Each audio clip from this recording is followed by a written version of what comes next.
स्वागत है Bible verse channel में।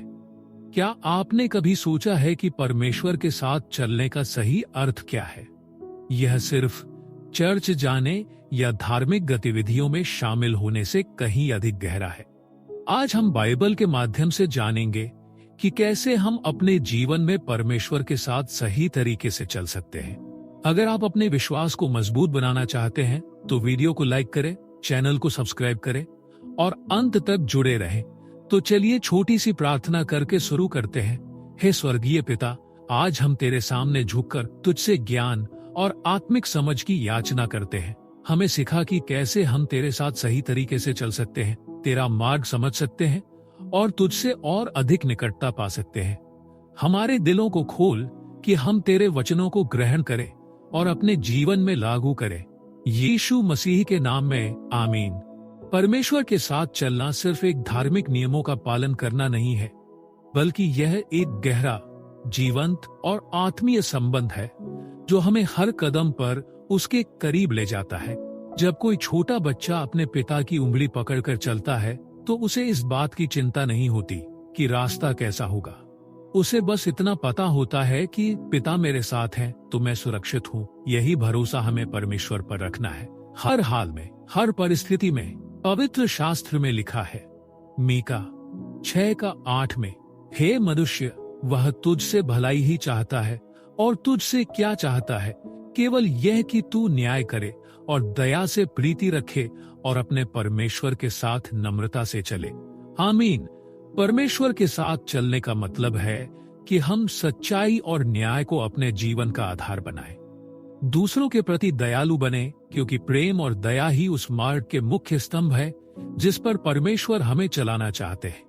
हर कदम पर नम्रता से उनकी इच्छा में रहना, क्योंकि जब हम अपने अहंकार को त्यागते हैं तभी हम उनके मार्ग को स्पष्ट रूप से देख सकते हैं। नीति वचन 3:5-6 में लिखा है, तू अपनी समझ का सहारा न लेना, संपूर्ण मन से यहोवा पर भरोसा रखना, उसी को स्मरण करके सब काम करना, तब वह तेरे मार्ग सीधे करेगा। आमीन। इसका मतलब यह है कि हम अपने फैसले खुद ना करें, बल्कि पहले परमेश्वर की इच्छा को जानने की कोशिश करें। हर काम से पहले उनसे प्रार्थना करें, उनकी मार्गदर्शन मांगे और अपने विचारों से अधिक उनके वचनों पर भरोसा रखें। उन पर पूरा विश्वास करें, क्योंकि जब हम अपने ज्ञान पर निर्भर होते हैं तब भटक जाते हैं, लेकिन जब हम उन पर भरोसा रखते हैं तो वे हमें सही दिशा में ले चलते हैं। जब हम ऐसा करते हैं तो वे खुद हमारे रास्ते को सीधा कर देते हैं और हमें अंधकार से प्रकाश की ओर ले जाते हैं। व्यवस्था विवर 31:8 में लिखा है, यहोवा आप ही तेरे आगे आगे चला जाएगा, वह तेरे संग रहेगा, न तो तुझे धोखा देगा और न तुझे छोड़ेगा। मत डर और तेरा मन कच्चा न हो। आमीन। परमेश्वर के साथ चलने का सबसे बड़ा आशीर्वाद यह है कि हम कभी अकेले नहीं होते। चाहे जीवन में कितनी भी कठिनाइयां आए, चाहे परिस्थितियां विपरीत ही क्यों ना हो जाए, वे हमारे साथ चलते हैं। वे हमें कभी नहीं छोड़ते, चाहे हमें लगे कि हम बिल्कुल अकेले हैं। जब हम उनके साथ चलते हैं तो हमें डरने की जरूरत नहीं होती, क्योंकि हमारी लड़ाई अब हमारी नहीं बल्कि उनकी हो जाती है, क्योंकि वे हर परिस्थिति में हमारा सहारा बनते हैं और हमें वहां तक ले जाते हैं जहां उन्होंने हमारे लिए योजना बनाई है। इसलिए परमेश्वर के साथ चलना मतलब हर परिस्थिति में उन पर भरोसा रखना, चाहे हालात जैसे भी हो, उनकी इच्छा के अनुसार जीवन जीना, भले ही हमें अपनी योजनाओं को छोड़ना पड़े। अपने हर कदम में उन्हें अपना मार्गदर्शक बनाना, क्योंकि जब वे हमारे साथ होते हैं तब कोई भी राह कठिन नहीं होती। यही वह जीवन है जो सच्चे आनंद, शांति और आशीर्वाद से भरा होता है, और यही वह मार्ग है जो हमें अनंत जीवन की ओर ले जाता है। आमीन। पहला, प्रार्थना।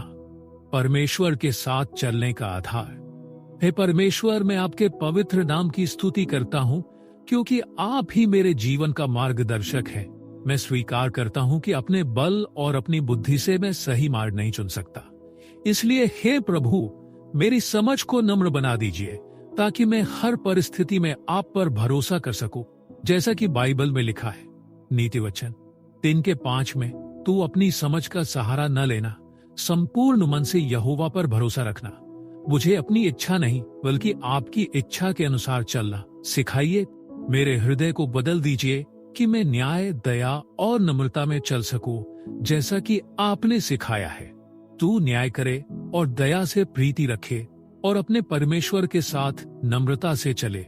मीका 6:8 में लिखा है, जब कठिनाइयां आए, जब मेरा मन विचलित हो, तब मुझे यह स्मरण कराइए कि आप मुझे कभी नहीं छोड़ेंगे। यहोवा आप ही तेरे आगे आगे चला जाएगा।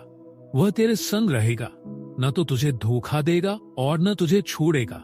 व्यवस्था विवरण 31:8 में लिखा है, हे प्रभु, मेरी आत्मा को आपकी उपस्थिति में स्थिर कर दीजिए। हर कदम पर मुझे आपकी शांति, आपका प्रेम और आपका मार्गदर्शन प्राप्त हो। मैं अपने जीवन को पूरी तरह से आपके हाथों में समर्पित करता हूँ, यीशु के नाम में, आमीन। दूसरा, बाइबल पढ़ना। परमेश्वर की आवाज सुनने का तरीका। परमेश्वर हमसे कई तरीकों से बात करते हैं, लेकिन उनका सबसे स्पष्ट और सटीक तरीका है बाइबल। जब हम बाइबल पढ़ते हैं तो हम केवल शब्द नहीं पढ़ते, बल्कि परमेश्वर की जीवित आवाज सुनते हैं। उनके वचन हमारे मार्ग को प्रकाशित करते हैं, हमारी आत्मा को पोषण देते हैं और हमें सही दिशा में ले चलते हैं। भजन संहिता 119:105 में लिखा है, तेरा वचन मेरे पांव के लिए दीपक और मेरे मार्ग के लिए उजियाला है। आमीन। बाइबल हमें दिखाती है कि हमें किस दिशा में जाना चाहिए। जब जीवन में अंधकार और अनिश्चितता होती है, तब परमेश्वर का वचन हमें रोशनी प्रदान करता है। यह हमें ठोकर खाने से बचाता है और सही निर्णय लेने में मदद करता है। 2 तीमुथियुस 3:16-17 में लिखा है, संपूर्ण पवित्र शास्त्र परमेश्वर की प्रेरणा से रचा गया है और उपदेश, ताड़ना, सुधार और धर्म में शिक्षा देने के लिए लाभदायक है, ताकि परमेश्वर का जन सिद्ध बने और हर एक भले काम के लिए तत्पर हो। आमीन। परमेश्वर का वचन हमें केवल मार्ग ही नहीं दिखाता, बल्कि हमें सुधारता भी है। यह हमें सिखाता है कि क्या सही है और क्या गलत। यह हमें हमारे पापों का एहसास कराता है और सही दिशा में लौटने का अवसर देता है। जब हम बाइबल पढ़ते हैं तो परमेश्वर हमें व्यक्तिगत रूप से संबोधित करते हैं और हमारे जीवन को रूपांतरित करते हैं। इब्रानियों 4:12 में लिखा है, क्योंकि परमेश्वर का वचन जीवित, प्रभावशाली और हर एक दोधारी तलवार से भी तीव्र है और प्राण और आत्मा को और गांठ गांठ और गूदे गूदे को अलग करके आर पार छेदने वाला है और मन की भावनाओं और विचारों को जांचने वाला भी है। आमीन। परमेश्वर का वचन सिर्फ बाहरी शिक्षाएं नहीं देता, बल्कि हमारे हृदय के गहरे विचारों को जांचता है। यह हमारी आत्मा और आत्मिक स्थिति को प्रकट करता है और हमें सच दिखाता है। यह हमें बताता है कि परमेश्वर वास्तव में हमसे क्या चाहता है। इसलिए यदि हम वास्तव में परमेश्वर की आवाज को सुनना और समझना चाहते हैं, तो हमें उनके वचन में डूबना होगा। बाइबल हमें सिखाती है कि हम अपने जीवन में परमेश्वर की इच्छा को कैसे पहचाने और उसके अनुसार कैसे चले। जब हम बाइबल को ध्यान से पढ़ते और उस पर मनन करते हैं, तो हम परमेश्वर की निकटता को अनुभव करते हैं। परमेश्वर का वचन हमारे जीवन के हर सवाल का जवाब है, हर संघर्ष का समाधान है और हर दिशा का मार्गदर्शन है। आमीन। तीसरा, परमेश्वर की आज्ञाओं का पालन करना। परमेश्वर की आज्ञाएं सिर्फ नियम नहीं है, बल्कि हमारे लिए प्रेम से बनाए गए मार्गदर्शक है। वे हमें सही राह दिखाती हैं, हमें बुराई से बचाती हैं और हमारे जीवन को आशीषों से भर देती हैं। जब हम उनकी आज्ञाओं का पालन करते हैं, तो हम उनके प्रेम और सुरक्षा के घेरे में रहते हैं। व्यवस्था विवरण 28:1 में लिखा है, यदि तू अपने परमेश्वर यहोवा की बात को ध्यान से सुने और उसकी सारी आज्ञाओं के अनुसार चले, तो यहोवा तुझे पृथ्वी की सब जातियों में श्रेष्ठ करेगा। आमीन। परमेश्वर का पालन करने से हमारा जीवन ऊंचाइयों पर पहुंचता है। वे हमें संसार में सम्मान देते हैं और हमें उनके विशेष आशीर्वाद प्राप्त होते हैं। हमारी आत्मा शांति और आनंद से भर जाती है, क्योंकि हम उनकी इच्छा में चलते हैं। यूहन्ना 14:15 में लिखा है, यदि तुम मुझसे प्रेम रखते हो तो मेरी आज्ञाओं का पालन करो। आमीन। परमेश्वर की आज्ञाओं का पालन करना प्रेम का प्रमाण है। ये केवल भय से नहीं, बल्कि प्रेम से किया जाने वाला कार्य है। जब हम किसी से सच्चा प्रेम करते हैं तो हम उसकी इच्छा को महत्व देते हैं। इसी प्रकार यदि हम परमेश्वर से प्रेम करते हैं तो उनकी आज्ञाओं का पालन करना स्वाभाविक हो जाता है। भजन संहिता 19:7 यहोवा की व्यवस्था ख्रीष्ट की सीधी है, वह आत्मा को पुनः जीवित कर देती है। यहोवा की चितौनियां सच्ची है, वे सरल लोगों को बुद्धिमान बना देती है। आमीन। परमेश्वर की आज्ञाएं हमें जीवन देती है। जब हम उनके वचनों का पालन करते हैं तो हमारी आत्मा नई शक्ति पाती है, हमारे विचार शुद्ध होते हैं और हम संसार की छल कपट से बचते हैं। परमेश्वर की आज्ञाएं हमें संसार की ठोकरों से बचाकर सुरक्षित स्थान तक ले जाती है। उनका अनुसरण करने से हम केवल शारीरिक नहीं बल्कि आत्मिक और अनंत आशीष प्राप्त करते हैं। इसलिए यदि हम चाहते हैं कि हमारा जीवन आशीषों से भरा हो तो हमें पूरी निष्ठा से उनकी आज्ञाओं का पालन करना होगा, क्योंकि उनका हर आदेश हमारे भले के लिए है और उसका पालन ही हमें उनके अनंत प्रेम और कृपा में बनाए रखता है। आमीन। चौथा, विश्वास। परमेश्वर के साथ चलने का सबसे बड़ा गुण, परमेश्वर के साथ चलने के लिए सबसे आवश्यक गुण है विश्वास। बिना विश्वास के ना तो हम उनकी इच्छा को समझ सकते हैं और ना ही उनके अनुग्रह को पूरी तरह अनुभव कर सकते हैं। विश्वास वह सेतु है जो हमें परमेश्वर से जोड़ता है और हमें उनकी आशीषों का अधिकारी बनाता है। इब्रानियों 11:6 में लिखा है, और बिना विश्वास के उसे प्रसन्न करना अनहोना है, क्योंकि जो उसके पास आता है उसे विश्वास करना चाहिए कि वह है और अपने खोजने वालों को प्रतिफल देता है। परमेश्वर केवल उन्हीं से प्रसन्न होते हैं जो पूर्ण विश्वास के साथ उनके पास आते हैं। जब हम ये मानते हैं कि परमेश्वर न केवल हमारे अस्तित्व को जानते हैं बल्कि हमारी हर आवश्यकता का ध्यान रखते हैं, तब हमारा जीवन बदल जाता है। विश्वास हमें सिखाता है कि हम केवल अपनी आंखों से देखी हुई चीजों पर निर्भर न करें बल्कि परमेश्वर के वचन पर स्थिर रहें। 2 कुरिन्थियों 5:7 में लिखा है, क्योंकि हम दृष्टि से नहीं पर विश्वास से चलते हैं। आमीन। संसार हमें संदेह, भय और चिंता में डालना चाहता है, लेकिन परमेश्वर हमें सिखाते हैं कि हमें अपने हालात पर नहीं बल्कि उनके वचनों पर निर्भर रहना चाहिए। भले ही परिस्थितियां कठिन क्यों न हो, भले ही हमें आगे का रास्ता न दिखे, लेकिन यदि हम विश्वास के साथ परमेश्वर के हाथों में अपना जीवन सौंप दे तो वे हमें कभी निराश नहीं करेंगे। मत्ती 17:20 में लिखा है, यदि तुम्हारा विश्वास राई के दाने के बराबर भी हो तो तुम इस पहाड़ से कहोगे यहाँ से हट जा तो वह हट जाएगा और तुम्हारे लिए कुछ भी असंभव न होगा। आमीन। परमेश्वर को हमारे बड़े विश्वास की जरूरत नहीं, बस एक छोटे से सच्चे विश्वास की जरूरत है। राई के दाने के बराबर विश्वास भी पर्वतों को हिला सकता है, परिस्थितियों को बदल सकता है और असंभव को संभव कर सकता है। इसलिए हमें हर स्थिति में परमेश्वर पर भरोसा रखना चाहिए। जब हम नहीं समझ पाते कि आगे क्या होगा, जब सब कुछ अंधकारमय लगता है, तब भी हमें यह याद रखना चाहिए कि परमेश्वर हमारे साथ है, उनकी योजनाएं हमसे श्रेष्ठ है और यदि हम विश्वास से उनके साथ चलते हैं तो वे हमें हमारे जीवन के सबसे सुंदर और आश्चर्यजनक मार्ग पर ले जाएंगे। आमीन। 5वां, पवित्र आत्मा का मार्गदर्शन लेना। परमेश्वर के साथ चलने के लिए हमें अपने स्वयं के ज्ञान पर नहीं बल्कि पवित्र आत्मा के मार्गदर्शन पर भरोसा करना चाहिए। पवित्र आत्मा हमें सही और गलत में अंतर समझाता है, हमें सचेत करता है और हमारे जीवन को उस दिशा में ले जाता है जो परमेश्वर के अनुग्रह से भरी होती है। यूहन्ना 16:13 में लिखा है, पर जब वह अर्थात सत्य का आत्मा आएगा तो तुम्हें सब सत्य का मार्ग बताएगा। आमीन।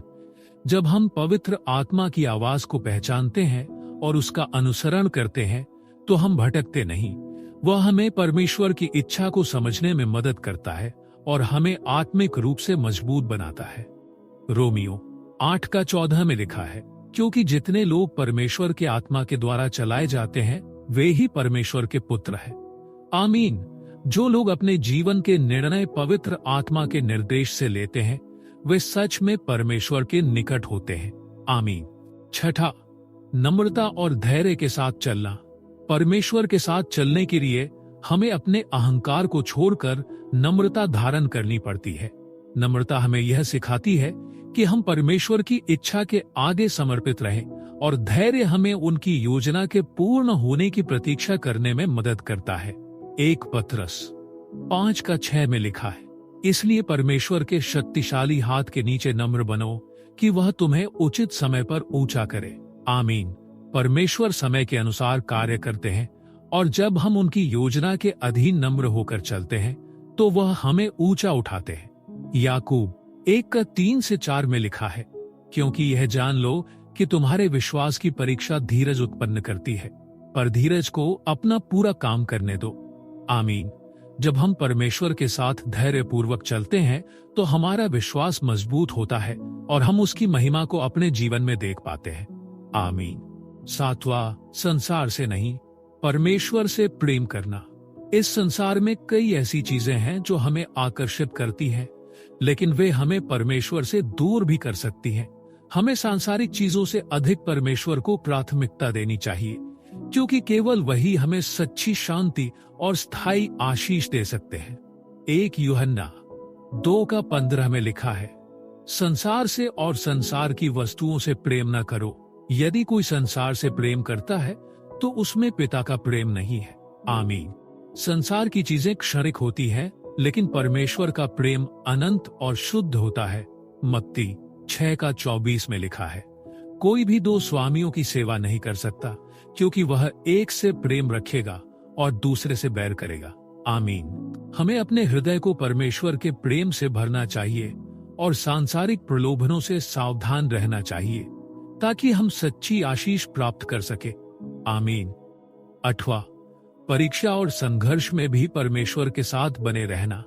परमेश्वर के साथ चलना तब आसान होता है जब सब कुछ सही चल रहा हो, लेकिन जब कठिनाइयां आती हैं तब हमारा सच्चा विश्वास परखा जाता है। हमें हर परिस्थिति में परमेश्वर पर भरोसा बनाए रखना चाहिए, क्योंकि वह कभी भी हमें अकेला नहीं छोड़ते। यशायाह 41:10, मत डर, क्योंकि मैं तेरे साथ हूँ, मत चिंतित हो, क्योंकि मैं तेरा परमेश्वर हूँ। आमीन। जब हम संघर्षों में होते हैं तब भी परमेश्वर हमें थामे रहते हैं और हमें मार्ग दिखाते हैं। 2 कुरिन्थियों 12:9, मेरा अनुग्रह तुझे पर्याप्त है, क्योंकि मेरी शक्ति निर्बलता में सिद्ध होती है। आमीन। जब हम कमजोर होते हैं तब परमेश्वर हमें अपनी शक्ति से भरते हैं और हमें हर कठिनाई पर विजय दिलाते हैं। आमीन। 9वां, प्रेम और करुणा के साथ चलना। एक सच्चा विश्वासी वह है जो परमेश्वर के प्रेम और करुणा को अपने जीवन में अपनाता है और दूसरों को भी वही प्रेम दिखाता है। परमेश्वर चाहते हैं कि हम अपने स्वार्थ से ऊपर उठकर दूसरों की मदद करें और उनके प्रति दयालु बने। इफिसियों 4:32 में लिखा है, एक दूसरे पर कृपालु और दयालु बनो, और जैसे परमेश्वर ने मसीह में तुम्हारे अपराध क्षमा किए, वैसे ही तुम भी एक दूसरे के अपराध क्षमा करो। आमीन। जब हम प्रेम और करुणा के साथ चलते हैं तो हम वास्तव में परमेश्वर के करीब होते हैं। मत्ती 5:7 में लिखा है, धन्य हैं वे जो दयालु है, क्योंकि उन पर भी दया की जाएगी। आमीन। जो लोग दूसरों पर दया दिखाते हैं उन पर परमेश्वर की विशेष कृपा होती है। हमें न केवल परमेश्वर से प्रेम करना चाहिए, बल्कि उसी प्रेम को अपने आसपास के लोगों तक पहुंचाना चाहिए, ताकि हमारे जीवन के द्वारा परमेश्वर की महिमा प्रकट हो। आमीन। तो इस संदेश से हमें ये सीखने को मिला। पहला, परमेश्वर के साथ चलना सिर्फ धार्मिक गतिविधियों तक सीमित नहीं, बल्कि एक गहरा और आत्मीय संबंध है। दूसरा, विश्वास और भरोसा। जैसे बच्चा अपने पिता की उंगली पकड़कर निश्चिंत रहता है, वैसे ही हमें परमेश्वर पर भरोसा रखना चाहिए। तीसरा, न्याय, दया और नम्रता। परमेश्वर चाहता है कि हम सत्य, प्रेम और विनम्रता में चलें। मीका 6:8 में लिखा है। चौथा, परमेश्वर पर निर्भरता। हमें अपनी समझ पर नहीं, बल्कि पूरी तरह से परमेश्वर पर भरोसा करना चाहिए। नीति वचन 3:5-6 में लिखा है। पांचवा, परमेश्वर कभी नहीं छोड़ता। चाहे कैसी भी परिस्थितियां हो, वह हमें कभी नहीं त्यागता। व्यवस्था विवरण 31:8 के लिखा है, छठा, प्रार्थना का महत्व। परमेश्वर से मार्गदर्शन पाने के लिए प्रार्थना जरूरी है। सतवा, बाइबल पढ़ना। परमेश्वर की आवाज सुनने और सही दिशा में चलने का सबसे अच्छा तरीका बाइबल पढ़ना है। भजन संहिता 119 का 105 में लिखा है। आठवां, आज्ञाकारिता। परमेश्वर की आज्ञाओं का पालन करने से हमारा जीवन आशीषों से भर जाता है। यूहन्ना 14 का 15 में लिखा है। नौवां, परमेश्वर का वचन जीवित और प्रभावशाली है। यह हमें सुधारता है, शिक्षित करता है और मार्गदर्शन करता है। 2 तीमुथियुस 3 का 16 से 17 में लिखा है। 10वां, सच्चा आनंद और शांति। जब हम परमेश्वर के मार्ग पर चलते हैं तो हमें सच्ची शांति और आशीर्वाद प्राप्त होते हैं। आमीन। परमेश्वर के साथ चलने का मतलब है हर परिस्थिति में उस पर भरोसा रखना, उसकी आज्ञाओं का पालन करना और उसके वचनों के अनुसार जीवन जीना। तो आइए हम मिलकर अंतिम प्रार्थना करते हैं। हे प्रभु, आज हमने सीखा कि तेरे साथ चलना जीवन की सबसे बड़ी आशीष है। हमें शक्ति दे कि हम तेरी राहों में स्थिर रहे, विश्वास में बढ़ते जा और कभी विचलित ना हो। हमें अपनी आत्मा से मार्गदर्शन कर ताकि हम हर परिस्थिति में तुझ पर भरोसा रख सके। यीशु मसीह के नाम में आमीन। यदि यह संदेश आपके दिल को छू गया हो तो कमेंट में मैं परमेश्वर के साथ चलना चाहता हूँ लिखें। अगर आप चाहते हैं कि और भी लोग परमेश्वर के साथ चलने का सही अर्थ समझे तो इस वीडियो को शेयर करें। और अगर आप आगे भी ऐसे ही आत्मिक ज्ञान से भरपूर वीडियो चाहते हैं तो चैनल लाइक करें और सब्सक्राइब करें और घंटी का आइकन दबाएं। जय मसीह की।